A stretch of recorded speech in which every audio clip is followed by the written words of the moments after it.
راہ نور و شوق بائے سمیرہ حمید ایپیسوڈ 3۔ کلاس کے پہلے دن پہلی رو کے پہلے کاؤنٹر پر برہان کھڑا تھا۔ اس کے فادر ایک نامی گرامی شیف ہیں، کچھ اس لیے اور کچھ اس لیے بھی کہ وہ سارے اسکول کو، پوری کلاس کو، سب شیفوں کو اپنے پیچھے رکھنے پر بضد تھا۔ اس کے 6 فٹ کے قد، گوری رنگت اور کورین متاثرہ فیشن سٹائل نے اسے فوڈ سیل میں پہلے دن ہی مشہور کروا دیا تھا۔ کچھ کو قدموں سے، کچھ کو نظروں سے اپنے تعقب میں دیکھنے کی اسے عادت ہو چکی تھی۔ ایک عادت اور بھی نمایاں تھی، بات ہو تو اس کی، تعریف ہو تو اس کی۔ اسے لگتا تھا کہ وہ یہاں موجود کسی بھی شیف سے زیادہ جانتا ہے۔ شاید ایسا ہی تھا۔ پھر وہ کوکنگ اسکول میں کیا کر رہا تھا؟ یہی کوئی 10-15 کروڑ سٹارز اور ڈکشنری جیسی وزنی کتاب جتنی تعریفوں کے لیے جو اس کے سرٹیفکیٹس کے ساتھ منسلک کی جاتی۔ وہ جتنا زیادہ لائق تھا اتنا نالائق بھی تھا، اور یہ بات صرف دینا جانتی تھی۔ ایک ہفتہ پہلے دینا آخری کاؤنٹر سے برہان کی رو میں آ گئی تھی۔ ایک ہفتے بعد برہان دینا سے ایک رو پیچھے چلا گیا تھا۔ پوری کلاس میں یہ جرت صرف دینا نے کی تھی، خود کو آگے لانے اور اسے پیچھے بھیج دینے کی۔ مہینے میں ایک بار شیف اپنی پسند سے 3-4 اسٹوڈنٹس کا نام لیتے تھے اور انہیں کوئی ایک ریسیپی بنانے کے لیے کہتے تھے۔ اس بار چار میں سے ایک نام برہان بھی تھا۔ ان کی ریسیپی اسٹیک باربیکیو الابی تھی۔ اسٹوڈنٹس نے ان کی ریسیپی کی مارکنگ الگ سے تھی اور شیف نے الگ سے۔ باقی تینوں اسٹوڈنٹس کو ان کی مارکنگ شیٹ دے دی گئی تھی جو ملی جلی رائے پر مشتمل تھی۔ برہان پر سب کی رائے ایک جیسی تھی۔ اس کی لسٹ، اس کی اسٹیک کو سب اسٹوڈنٹس نے بہت پسند کیا تھا، سوائے ایک دینا کے، اور وہی شیف کے ہاتھ میں تھی۔ دینا نے اسے 5 میں سے 1 سٹار بھی نہیں دیا تھا۔ اس نے باقی کے 3 کے ساتھ بھی یہی کیا تھا، لیکن فرق صرف یہ تھا کہ برہان کے ساتھ اس اکیلی نے یہ کیا تھا۔ کمنٹ باکس میں بس ایک لائن لکھی تھی، سویا ساس اور شہد کی زیادتی نے باقی سب اجزاء کے ذائقے کو زائل کرنے میں کوئی کسر نہیں چھوڑی۔ برہان نے گردن موڑ کر پیچھے کھڑی دینا کو دیکھا اور ہنس دیا۔ دینا اس کی ہنسی کا مطلب نہیں جانتی تھی۔ دینا تو کچھ بھی نہیں جانتی تھی۔ کیسے دینا؟ شیف خود تو سمجھ چکے تھے، لیکن کلاس کو اس کی زبان سے سمجھانا چاہتے تھے۔ پیاز، لہسن، ناشپاتی کی ترشی قائم بھی رہنی چاہیے تھی، اور اسے سویا ساس اور شہد کے ساتھ مکس بھی ہونا تھا۔ لیکن سویا ساس کی مقدار کم سے کم 1-1.5-2 چمچ زیادہ ہے، اور شہد کی بھی۔ مقدار کی زیادتی نے باقی اجزاء کے ذائقوں کو ضعیف کر دیا۔ میں اس سے اتفاق نہیں کرتا، الابی ذائقے میں مکمل ہے، وہ انگلش میں شیف سے کہنے لگا۔ اتنی انگلش تو وہ سمجھنے لگی تھی۔ شیف، ABC میں AC تک ڈائریکٹ نہیں جا سکتا، اسے B بھی عبور کرنا ہوگا، تبھی وہ شیف کہلائے گا۔ وہ ذائقہ پکاتے ہوئے اجزاء کی خاصیت کو زائل نہیں کر سکتا۔ رینا ٹھیک کہہ رہی ہیں، ہیڈ شیف نے اس کی تائید کی۔ میں کسی سائنس لیب میں نہیں کھڑا جہاں مجھے ملی گرام اور گرام کا خیال رکھنا ہے۔ شیف نے تعصب سے برہان کو دیکھا۔ خیال رکھنا پڑتا ہے۔ ساری کلاس کو سانپ سونگھ گیا۔ تقریباً سب نے برہان کو 5 یا 4 سٹار دیے تھے۔ وہ دینا کی طرح بال کی کھال کیسے نکالتے؟ انہیں تو پارشا بہت مزے کا لگا تھا۔ 1-1.5-2 چمچ سویا ساس اور شہد کی زیادتی سے فرق ہی کیا پڑتا ہے؟ لیکن فرق پڑتا ہے، جیسے سفید دودھ میں 1 چٹکی ہلدی سے، 1 دیگ چاول میں 2 چٹکی زعفران سے، 1 کپ چائے میں کھٹاس کی 3 بوندوں سے۔ فرق مقداروں میں کتنا ہی کم اور تعداد کتنی ہی نیچے کیوں نہ ہو، پڑتا تو ضرور ہے۔ اور یہی وہ وقت تھا جب دینا نے برہان کو پیچھے دھکیل دیا، اور یہی وہ وقت تھا جب وہ ہوٹل جانے کے لیے گیٹ سے نکل رہی تھی، اور برہان پارکنگ میں اپنی کار کے ساتھ کھڑا اسے دیکھ رہا تھا۔ 3 مہینے بعد آج اس نے اس لڑکی کی شکل کو غور سے دیکھا تھا۔ Dina, over village girl. Footpath پر چلتی دینا اس بات سے لا علم تھی کہ زندگی اس وقت شروع نہیں ہوتی جس وقت ہم اپنی جدوجہد شروع کرتے ہیں، جس وقت منزل کی طرف پہلا قدم اٹھاتے ہیں، بلکہ زندگی تو اس وقت شروع ہوتی ہے جب ہم اپنا پہلا دشمن پیدا کرتے ہیں، پہلا حاسد، پہلا چال باز، پیٹھ پر پہلا وار۔ دینا بیٹا، تمہاری بہن کے نکاح کی تاریخ رکھ دی گئی ہے۔ اتوار کو وہ گھر کی طرف آ رہی تھی کہ روحی باجی کی پڑوسن زینب خالہ نے اسے ہاتھ سے پکڑ کر روک لیا۔ مبارک ہو خالہ جی، کب ہے شادی؟ اس مہینے کی 10 تاریخ کو ہے۔ اس کی ساس کہتی ہے جہیز لڑکی کے لیے اور کھانا باراتیوں کے لیے۔ اب یہ کھانا بھی اچھا نہ ہو تو کیا فائدہ؟ لاکھوں کے جہیز کا؟ کہتی ہیں کسی اونچی جگہ سے کھانا پکوائیں۔ میں رفیق نائی کے پاس گئی تھی، پر وہ تو بہت پیسے مانگ رہا ہے، سامان بھی بہت لکھوا رہا ہے۔ سوچا گھر کا بندہ ہوگا تو کچھ لحاظ کر لے گا۔ گھر کا بندہ سانس بھر کر رہ گیا۔ وہ سب سمجھ رہی تھی، لیکن وہ انہیں کیسے سمجھاتی کہ اس نے آج تک صرف 3 دیگیں ہی پکائی تھیں۔ وہ بارات کا کھانا کیسے پکائے گی؟ پھر شہد کی بارات کا، جو کھا بھی جاتے ہیں اور 1000 نسخ بھی نکال کر ہاتھ میں دے جاتے ہیں۔ کتنے لوگ ہیں خالہ جی بارات کے؟ میں نے تو 50 کا کہا تھا، لیکن عظمیٰ کی ساس نہیں مانی، کہنے لگی 150 تو ضرور ہوں گے۔ 150 سے بھی 250-300 تک ہو جائیں گے۔ وہ جانتی تھی وہ کیسے ان کا دل توڑ دیتی کہ وہ 200-250 لوگوں کا کھانا نہیں پکا سکتی۔ اس نے آج تک تیل مہندی کی 3 دیگیں پکائی تھیں، وہ بھی گاؤں میں۔ خالہ جی، وہ میں دینا انکار نہ کرنا، میں بڑی آس سے آئی ہوں۔ آپا فوزیہ کی بیٹی کی منگنی پر جو تم نے قورمہ پکایا تھا، سب نے بہت تعریف کی تھی اس کی۔ اتنے بڑے اسکول سیکھنے جاتی ہو، گاؤں میں شادیوں کے کھانے پکاتی رہی ہو۔ بیوگی اور پھر سفید پوشی، ان کی آواز پریشانی کے ہر خوف تلے کانپ رہی تھی۔ وہ خاموش سی ہو گئی۔ کیا کہتی؟ وہ صرف 50-60 افراد کے لیے پکایا گیا قورمہ تھا۔ اگر روحی باجی کی ساس نے اس کی شان میں زمین و آسمان کے اتنے کلابے نہ ملائے ہوتے تو اسے ایسے شرمندہ نہ ہونا پڑتا۔ دن بھر وہ محلے والیوں کے جلوس میں چودرائن بنی بیٹھی رہتی تھیں۔ وہ گاؤں میں تیل مہندی کا کھانا پکاتی تھیں تو وہ کہتی تھیں کہ باپ کے بعد اس نے سارے گاؤں کی شادیوں کے کھانے پکائے ہیں، باراتی تو اپنی انگلیاں تک چاٹ کے رہ جاتے ہیں۔ کبھی وہ روحی باجی سے کہہ دیتی تھی کہ اسکول میں فلاں شیف نے اس کی تعریف کی تو یہ مشہور کر دیتی تھی کہ کوکنگ اسکول میں سارے شیف دینا کے کھانوں کے دیوانے ہیں۔ انسان کو زبان کا اتنا اچھا بھی نہیں ہونا چاہیے کہ وہ سامنے والے کو آسمان پر بٹھا دے کہ وہ بیچارہ شرم سے واپس زمین پر ہی نہ آ سکے۔ اچھا، میں آپ کو کل بتاتی ہوں۔ مناسب انداز سے انکار کے لیے اس نے اس وقت ان سے وقت لینا چاہا، لیکن ہاں ٹھیک ہے دینا، کل آ کر مجھے سامان بتا دینا، کہہ کر وہ چلی گئی اور وہ ان کی پشت دیکھتی رہ گئی۔ سوال لے کر وہ آئی تھی، جواب بھی وہ دے گئی تھی۔ اس نے انکار نہیں کیا تھا، وہ ہاں لے کر چلی گئی تھی۔ زندگی ایک ایسی امتحان گاہ ہے جہاں ڈیٹ شیٹ پہلے نہیں دی جاتی، سیدھا سیدھا پرچہ ہاتھ میں پکڑا دیا جاتا ہے۔ وہ گھر آئی تو خالہ جی نے اسے آواز دے کر اپنے پاس بلا لیا۔ عثمیٰ کی شادی ہو رہی ہے نا، بڑی اونچی ناک والی ہے عثمیٰ کی ساس۔ میں سوچ رہی تھی کہ اگر تم اس کی بارات کا کھانا پکا لیتی۔ بات کی ہے خالہ جی نے مجھ سے پہلے ہی بات کر لی، منع بھی کیا تھا۔ اچھا چلو تم تیاری کر لو، کسی کا بھلا ہو جائے گا بیٹا۔ بھلا نہ ہوگا تو بیڑا غرق بھی نہ ہوگا، وہ زیر رب البڑائی۔ اگلے دن واپسی پر وہ ان کے گھر چلی گئی۔ میں اجزا اور سامان نہیں لکھواؤں گی، آپ کے ساتھ جا کر خود لاؤں گی یا کسی کو میرے ساتھ بھیج دیں۔ ہاں ہاں کیوں نہیں، خالہ جی تو خوش تھی ہی، عثمیٰ باجی کی خوشی بھی دیدنی۔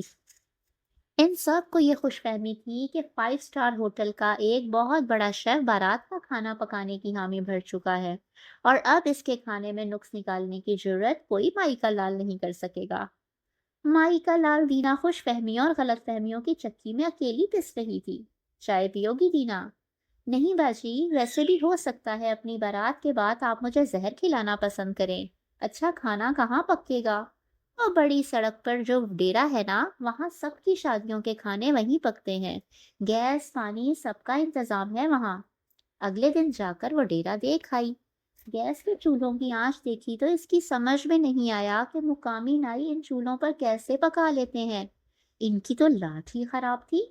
اس نے خالہ جی سے بات کی تو انہوں نے بڑی خوش دلی سے کہا، یہ تو میں بھائی منیر سے کہہ دوں گی کہ ٹھیک کرا دے، پورا کرایہ لے گا تو چولہے بھی ٹھیک کرے گا نا۔ یتیم بچی ہے عثمیٰ، دل لگا کر کام کرنا۔ خالہ جی آتے جاتے اسے نصیحت کرتی۔ اب وہ خالہ جی کو کیا بتاتی کہ اس دوسری یتیم بچی کی راتوں کی نیندیں جو انہوں نے پورا دل لگا کر حرام کی ہیں، انہیں کون حلال کرے گا۔ اسکول سے پہلی بار چھٹی کر کے وہ مسالوں کے لیے 3 دن لگاتار منڈی جاتی رہی تھی، لیکن اسے اپنی پسند کے مسالے مل ہی نہیں رہے تھے۔ تھک ہار کر اسے اکبری منڈی سے خواب مسالے لے کر انہیں اپنی نگرانی میں مشینوں پر پسوانا پڑا۔ کچھ مسالے توے پر بھون بھون کر رکھتی رہی، کچھ کو دھوپ لگوا کر اس نے ان کی کمی ختم کی۔ ساتھ ساتھ وہ ہوٹل کی بیسمنٹ میں جانے لگی، جہاں ہوٹل میں ہونے والی شادیوں کا کھانا پکتا تھا۔ وہاں ایسے جانے کی اجازت تو نہیں تھی، لیکن اگر باراتیوں کو اونچی جگہ کھانا چاہیے تھا تو نیچے جا کر مطلوبہ مواد حاصل کرنا تھا۔ اتوار کو بارات کا کھانا پکانے کے بعد تیز بخار نے اسے آ لیا تھا۔ یہ دباؤ سے نجات کا نتیجہ تھا یا ناکامی سے بچ جانے کی خوشی کہ وہ فوراً تیز بخار کی زد میں آ گئی تھی؟ خالہ جی نے کہا ایسا لاجواب کھانا پکایا کہ بچی کو نظر لگ گئی۔ وہ مرچوں سے اس کی نظر اتارنے لگی تو وہ ہنس دی۔ ہنسایا بھی انہوں نے تھا، اب نکال بھی وہی رہی تھی۔ ہلکا سا بخار اسے ابھی بھی تھا، لیکن پھر بھی وہ کلاس لینے کے لیے آ گئی تھی۔ صبح دیر سے اٹھی اور جب تیار ہو کر گھر سے نکلنے لگی تو روحی باجی کا اخبار میں لپٹا ناشتہ گھر بھول آئی۔ اب اسے کمزوری سے چکر آ رہے تھے۔ دن 12 بجے تک وہ یہ سوچتی رہی کہ آخر کینٹین میں چائے کا کپ کتنے کا ہوگا؟ بہت زیادہ کا بھی ہوا تو 50 کا ہوگا۔ 160 روپے! کاؤنٹر کے پیچھے سے جب کہا گیا تو اسے اصل چکر تب آئے۔ وہ حیرت سے کاؤنٹر بوائے کو دیکھنے لگی کہ اس چھوٹے سے ڈسپوزیبل سفید کپ میں آخر ایسا کیا ہے جو یہ 160 کا دیا جا رہا ہے۔ چائے کی سطح پر چاندی کے ورق تیر رہے تھے، نہ تہ میں سونے کی گولیاں پڑی تھیں۔ پھر 160 کیوں؟ یہ چائے واپس نہیں ہو سکتی؟ سامنے رکھے کپ کو وہ خوفزدہ نظروں سے دیکھ رہی تھی۔ اپنا کام کرتے ویٹر کاؤنٹر بوائے نے اسے گردن موڑ کر حیرت سے دیکھا۔ اتنی کنجوس نہ بنو، پکڑو کپ اپنا، انایا نے اس کی پشت کو ٹھوکا۔ میں نہیں کھاؤں گی، بس مجھے چائے ہی چاہیے تھی۔ 2 میں سے 1 سینڈوچ انایا نے اس کے سامنے کیا تو اس نے کہا، اتنا غیرت مند ہونا بھی ٹھیک نہیں دینا، بیچ فیلو ہیں ہم۔ پکڑو یہ سینڈوچ۔ سینڈوچ اس نے پکڑ لیا اور چائے کے ساتھ کھانے لگی۔ زوہا کو پک می اپ پیسٹری تم نے بنا کر دی تھی؟ میں نے بس اس کی مدد کی تھی، اس کے گھر پر تقریب تھی تو۔ واہ، تو اس نے تمہیں یہ پٹی پڑھائی تھی؟ گھر کی اس تقریب کو اس نے زوہا اسپیشل کا پوسٹر لگا کر پیک کر کے اپنی فیملی فرینڈز اور کلاس فیلوز میں فخریہ تقسیم کیا۔ اتنا سیدھا ہونا ٹھیک نہیں دینا، ہمیشہ ٹیڑھا رہنا بھی ٹھیک نہیں انایا۔ ایک زوہا اسپیشل میرے گھر بھی آیا تھا، ماما نے مجھے کافی باتیں سنائی کہ ان 4 مہینوں میں زوہا تو پوری شیف بن گئی ہے اور میں 4 انچ بھی اپنی جگہ سے نہیں کھسک سکی۔ اب تمہیں کرنا یہ ہے کہ کسی دن میرے ساتھ گھر چلنا ہے اور وہاں انایا اسپیشل بنا کر دینا۔ جو کہو گی بنا دوں گی، لیکن تم گھر میں خود بھی پریکٹس کیا کرو نا۔ ہاں، کر تو رہی ہوں نا پریکٹس، دیکھو یہاں کل ہی بوٹاکس لگوائے ہیں، اور یہ دیکھو لپ فلر بھی، کیسا لگ رہا ہے میرا فیس؟ او ہاں، تمہارا چہرہ کچھ پھولا پھولا سا لگ تو رہا ہے، اور ہونٹوں پر جیسے کوئی کیڑا کاٹ گیا ہے۔ کیا ہوا ہے؟ تمہارا دماغ خراب ہو گیا ہے ڈفر، خود کو کوکنگ شو کے لیے تیار کر رہی ہوں۔ کوکنگ شو؟ یہاں اسکول میں شوز بھی ہوتے ہیں؟ اوف یار، ٹی وی میں چینل پر شو کا شو، شوبز کا شوبز، سٹار بن جاؤں گی نا، شائن کروں گی، دیکھنا مایوس نہ کر دینا۔ میرا خیال ہے تمہیں پہلے دل لگا کر سیکھ لینا چاہیے، پھر ٹی وی میں جانا۔ نہیں گاؤں کی لڑکی دینا ڈیئر، نہیں۔ تم بھول رہی ہو، تم بیوقوف نہیں ہو، کم عقل نہیں، گائے ہو۔ تمہیں کیا لگتا ہے یہ کک یا شیف ٹی وی چینلز پر اپنے ٹیلنٹ کی بنا پر شوز کر رہے ہیں؟ 20-22 کانٹیننٹل، 10-12 کیک، ڈیزرٹ بنا لینے سے اگر کوئی شیف بن جاتا ہے تو وہ میں 2-3 مہینے پہلے ہی بن چکی ہوں۔ وہ بنے ہیں یا نہیں، لیکن تم تو بن جاؤ۔ دل لگا کر اپنا کام سیکھ لینے میں آخر کیا حرج ہے انایا؟ حرج ہے انرجی کا، وقت کا، بس اتنا ہی کافی ہے جس سے کام چل جائے، زیادہ کی مجھے ضرورت نہیں۔ کھانا پکانا ایک پریم رتی ہے۔ لوگوں کو کھانا کھلا کر خود خوشی حاصل کرنا پریم رتی کا جزو عظیم ہے۔ بانو قدسیہ: تم انڈا کیسے بناتی ہو دینا؟ کل تمہارے بھائی کو بنا کر دیا تو 100 نقص نکالنے لگے۔ میں نے کہا روز صبح بھی تو یہی انڈا کھاتے ہیں، کہنے لگے روز صبح والا ہی تو چاہیے۔ وہ مسکرانے لگی۔ ایک انڈا 1.5 منٹ کا ابلا ہوا، ایک انڈا کچا، دونوں کو خوب پھینٹنا، نمک، کالی مرچ، انڈا تیار، سکھا دوں گی آپ کو۔ انڈا پکانا بھی سیکھنا پڑتا ہے، وہ ہنسنے لگی۔ اس نے اپنا شیف بیگ اٹھایا اور خدا حافظ کہہ کر گھر سے باہر نکل آئی۔ صبح کے وقت بھاٹی گیٹ میں بہت رش ہوتا تھا۔ ناشتے کی دکانیں کھچا کھچ بھری ہوئی ہوتی تھیں۔ کئی دکانوں کے سامنے تو قطاریں بنی ہوئی ہوتی تھی۔ سفیدی میں 2 بوند شہد، سردی میں 3 بوند لیموں، الگ الگ پھینٹ کر پکائے لیں۔ صبح سویرے کی یہ چہل قدمی سے بہت اچھی لگتی تھی۔ بڑی بڑی کڑھائیوں میں پوریاں، پتیلوں میں مرغ چنے اور پائے، نان، باقر خانیاں، 3 سفیدیاں، دودھ، پیسی الائچی، پین میں زیتون کا تیل، سفیدی کے غبارے پر کش بٹر، اس پر ثابت زردیاں۔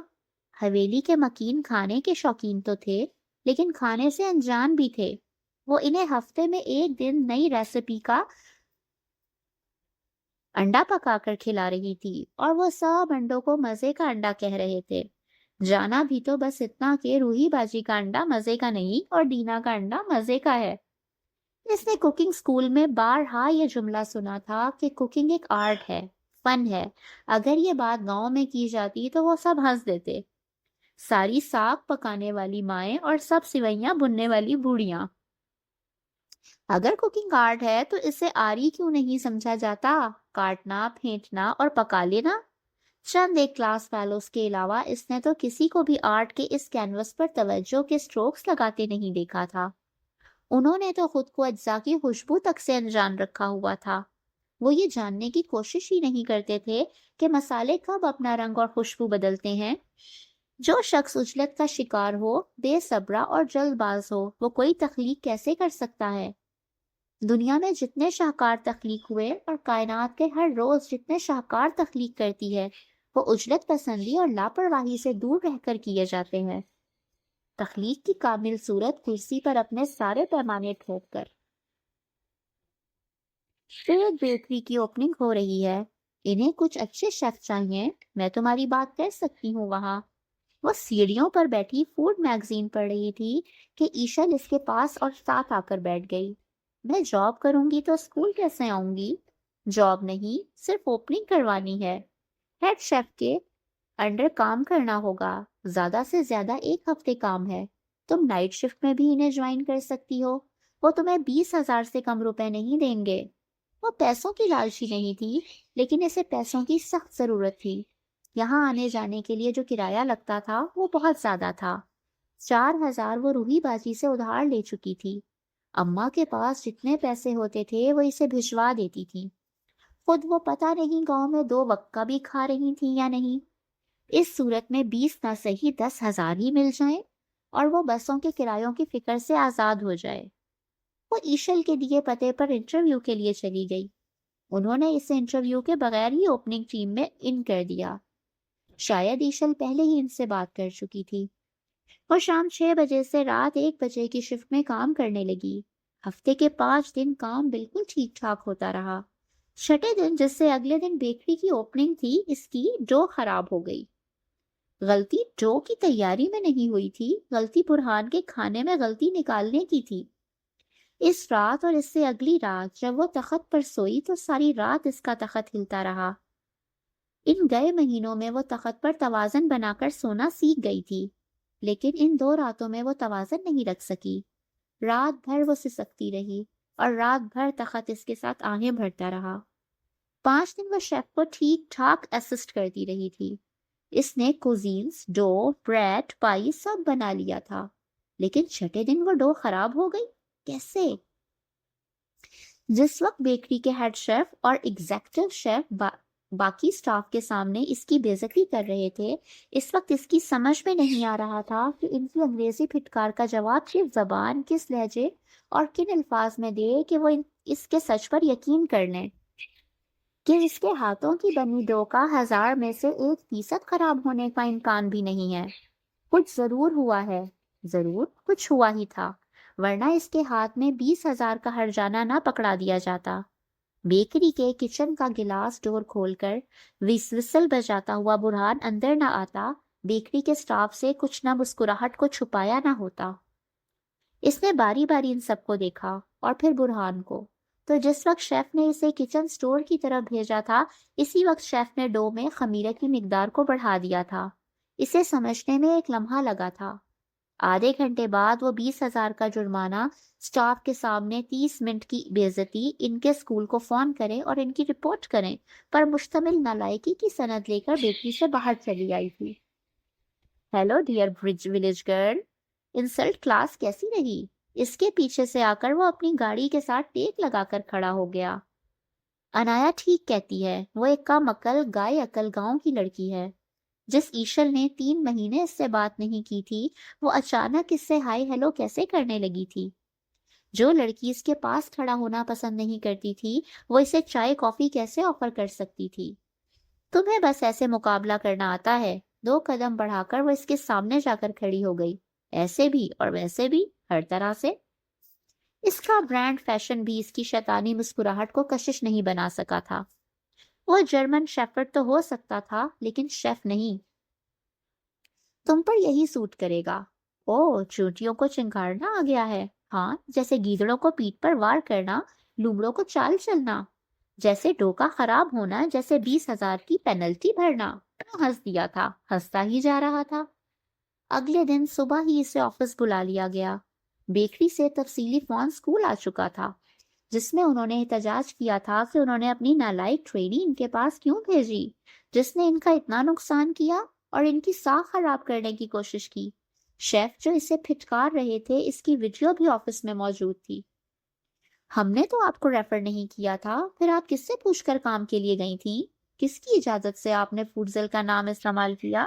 ہماری ساکھ جانتی ہے کہ آپ کیا ہے۔ ہمارے شیف پاکستان اور دنیا بھر کے بہترین ہوٹل میں کام کر رہے ہیں۔ آپ خود کو کیا سمجھتی ہیں؟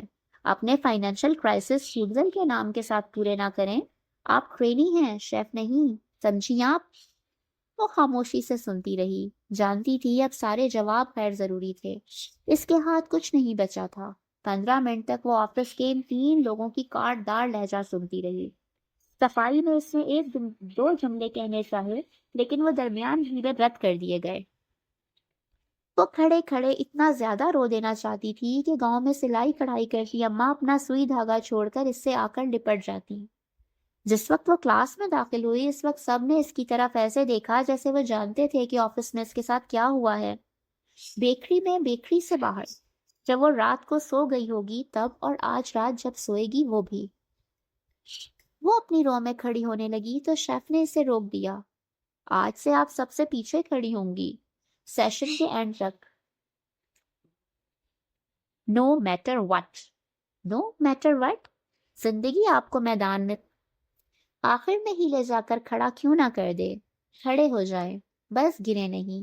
No matter what. کوئی ایک بھی دوست نہ ہو اور ہر طرف دشمن ہی دشمن کھڑے رہے، سب سے پیچھے، سب سے آخر میں، روتے ہوئے، سسکتے ہوئے، غم زدہ اور ٹوٹے ہوئے۔ No matter what. برہان اور ایشل نے گردن موڑ کر پیچھے سے دیکھا اور ہنس دیے۔ دنیا میں صرف ایک ہی ہتھیار ایسا ہے جو کبھی ناکارہ نہیں ہوتا، دشمن کے ارادوں کا ہتھیار۔ دنیا میں صرف ایک ہی ہتھیار ایسا ہے جو دشمن کے ہر وار کا جواب دیتا ہے، ہمارے ارادوں کا ہتھیار۔ اماں، کوئی سونے چاندی کی چیز بچی ہے؟ کچھ بھی جو بک جائے۔ وہ گھر گئی اور اس نے اماں کو فون کیا۔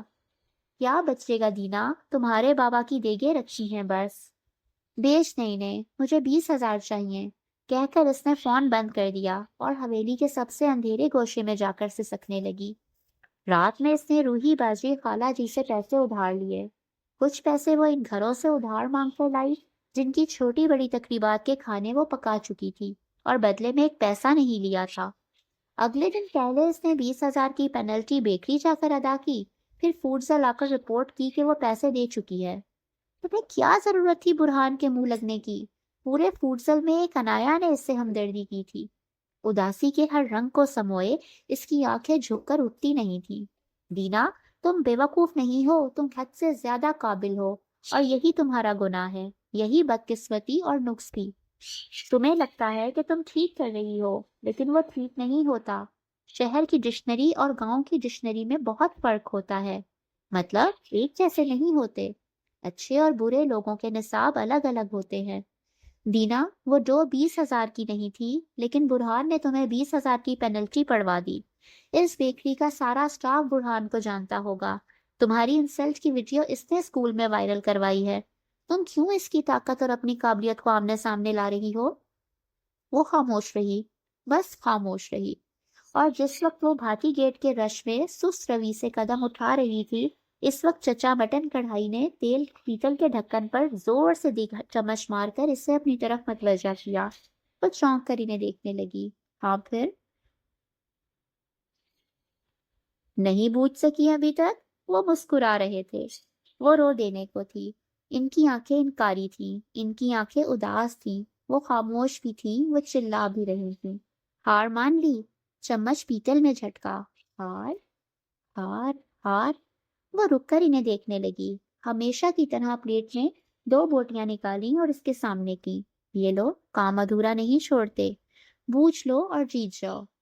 کلچے والا کلچے کچھ اور زور سے جھٹک رہا تھا، پھر بھی یہ آواز اس کے کانوں کو صاف سنائی دی۔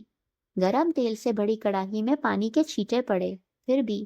مسجد کے مائک پر اعلان سے پہلے 2 انگلیوں سے ٹھک ٹھک ہوئی، پھر بھی۔ جیت جاؤ، جیت جاؤ۔ 3 سیڑھیاں چڑھ کر وہ دکان میں کرسی پر جا کر بیٹھ گئی۔ پلیٹ میز پر رکھ کر بوٹیوں کو ریشہ ریشہ کر دیا۔ ایک ایک ریشے کو اٹھا کر منہ میں رکھا، جو وہ پچھلے 6 ہفتوں سے وقفے وقفے سے کر رہی تھی، اسی دکان میں، اسی میز کرسی پر بیٹھ کر۔ بھاٹی گیٹ میں ایک شاہی مٹن کڑھائی بہت مشہور تھی۔ گھر آتے ہوئے، دکان کے سامنے سے گزرتے ہوئے، وہ ہر بار خوشبو سونگھتے ہوئے یہ اندازہ لگانے کی کوشش کرتی تھی کہ اسے کیسے پکایا گیا ہے، اس کے اجزاء کیا ہے، اس کی ایسی خوشبو کا راز کیا ہے۔ وہ جانتی تھی کہ فوڈ اسٹریٹ، بھاٹی گیٹ اور لاہور کے کچھ حصوں میں بکنے والے مشہور کھانے باورچی خانے کے دروازوں کو تالا لگا کر پکائے جاتے ہیں تاکہ کوئی ان کا راستہ پا سکے۔ وہ یہ بھی جانتی تھی کہ اگر اس نے پوچھنے کی کوشش کی تو اسے ناکامی ہوگی، لیکن ایک دن مجبور ہو کر وہ شاہی مٹن کڑھائی کی دکان کے سامنے جا کر رک گئی۔ کاؤنٹر پر اونچے لمبے قد و قامت کا مالک بیٹھا تھا اور چھوٹوں کو چستی پھرتی سے کام کرنے کی ہدایت دے رہا تھا۔ السلام علیکم، وہ میں دینا ہوں، گاؤں سے شہر کوکنگ سکول پڑھنے کے لیے آئی ہوں۔ وہ میں شیف بننے کے لیے ریسیپی نہیں ملے گی۔ ڈھکن کھسکا کر پتیلے کو ڈھانپا۔ مبادا وہ یوں ہی کوئی ٹرک اچھک لے گی۔ اسے یہی توقع تھی۔ اس کا منہ لٹک گیا۔ 2-4 قدم آگے چل کر گئی۔ اسے لگا شاید وہ آواز دے لیں گے، لیکن 6 قدم پر بھی آواز پیچھے سے نہیں آئی۔ خالص پیتل میں مٹن پکتا ہے، 6 مہینے بعد پتیلے کلئی ہوتے ہیں، ہے نا؟ 7ویں قدم سے وہ پیچھے پلٹ آئی اور کہا۔ چمچ کو پیتل کے پتیلے پر مار کر چٹا مٹن کڑھائی نے کہا، یہ تو اندھوں کو بھی نظر آ رہا ہے، تمہارا اس میں کیا کمال ہے؟ کمال؟ بے وقوفوں کی طرح وہ ہنس دی۔ 8ویں قدم تک پلٹ گئی اور پیچھے سے آواز آئی، یہ لو، کھاؤ اور بوجھ لو۔ گردن موڑ کر دیکھا تو ایک پلیٹ میں مٹن کی 2 بوٹیاں رکھی تھیں۔ اس نے بوٹیاں ریشہ ریشہ کر دی، مسالے کو سونگ سونگ کر چکھنے لگی، لیکن کچھ بھی سمجھ میں نہیں آیا۔ کڑھائی بہت مزے کی تھی، لیکن ذائقہ تھا کہ کہاں، کس مسالے، کس جز پکانے کے کس مرحلے میں؟ ملک بھر کے خالص خام مسالے ہاتھ سے پیسے گئے تھے۔ اتنا تو اس کی گاؤں کی روح نے پہچان لیا تھا۔ پیتل 6 ماہ بعد کلئی ہو رہا تھا، کوئلے اور لکڑیوں کی آنچ پر پکایا جا رہا تھا، گوشت قصاب سے نہیں لیا جا رہا تھا، جانور خود پالے جا رہے ہیں، لیکن اور کیا کیا کیا جا رہا تھا۔ 3 دن بعد وہ پھر وہیں تھی۔ کشمش، زعفران اور الائچی بھاپ پر گوشت کو نرم کیا جاتا ہے نا؟ کہیں نہ کہیں زعفران موجود ہے، لیکن کہاں؟ جواب میں اسے ایک کہا ملا، یہ لو 2 بوٹی پھر کھا لو۔ 6 ہفتے بعد وہ پھر سے 2 بوٹیاں کھا رہی تھی۔ آس پاس کی دکانوں سے جو کھانوں کی خوشبوئیں آ رہی تھی، بازار اور بازار سے باہر کی دنیا کا جو شور تھا، دل اور زندگی کے جتنے ہنگامے تھے، وہ سب اس کی حص تک پہنچنے میں ناکام تھے، کیونکہ اس کی ساری حصیں بس ایک کام پر لگی تھی۔ ہار ایک للکار ہی تو ہے، جیت ایک پہیلی ہی تو ہے۔ اس نے چند ریشے ہی کھائے تھے کہ سر اٹھا کر چچا مٹن کڑھائی کو دیکھا۔ بکروں کو زعفران اور الائچیاں کھلائی جا رہی ہیں۔ پتیلے میں چمچ جھٹکتے چچا کے ہاتھ رک گئے۔ کیا کہا؟ دینا نے ہاتھ اٹھا کر سامنے دیوار کی طرف اشارہ کیا جہاں مغل دور کی شاہی دعوت کی ایک تصویر لگی تھی۔ یہ طریقہ مغلوں کا ہے، ان کے باورچی بنیاد میں ذائقہ رکھتے تھے، راز بنیاد میں ہے، بکرے کے گوشت میں، بس۔ ایک پوری کڑھائی پیک کر کے اس کے ہاتھ میں دے دی گئی۔ 1000 روپیہ، اور یہ ہوئی نا بات کی تھپکی۔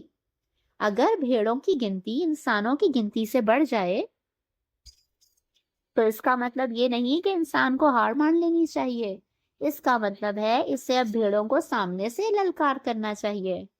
ہار ایک للکار کی تو ہے، جیت ایک پہیلی کی تو ہے، آگے بڑھو اور جیت جاؤ۔ چلیں جی، اب تک کے لیے اتنا ہی، اور چینل کو سبسکرائب کرنا نہ بھولیے گا۔ ویڈیو دیکھیں اور پسند آئے تو شیئر کرنا بھی نہ بھولیے گا۔ اللہ حافظ۔